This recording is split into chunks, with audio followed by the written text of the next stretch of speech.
ভালো রাস্তাটা নষ্ট করতেছে আমার মতন লোক।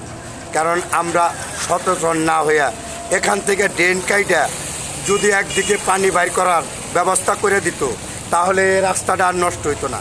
সুতরাং আমাদের সবাই এমপি মন্ত্রী নেতা হওয়ার জন্য, চেয়ারম্যান মেম্বার হওয়ার জন্য দৌড়াইতাছি, কিন্তু জনগণের এই যে এইসব কাজ করলে যেন জনগণ খুশি হইব, এইসব কাজের দিক কারোর খেয়াল নাই। হ্যাঁ, কারোরই খেয়াল নাই। আমরা তারা দল করি, তাহলে আমাদের সরকার কিভাবে জনগণের কাছে ভালো থাকবে?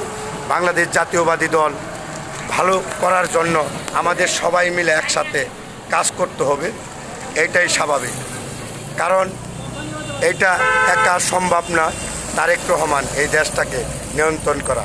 আমাদের সবাই মিলেমিশে একসাথে কাজ করার জন্য আমরা সবাইকে ডাকতেছি, আসুন মিলেমিশে কাজ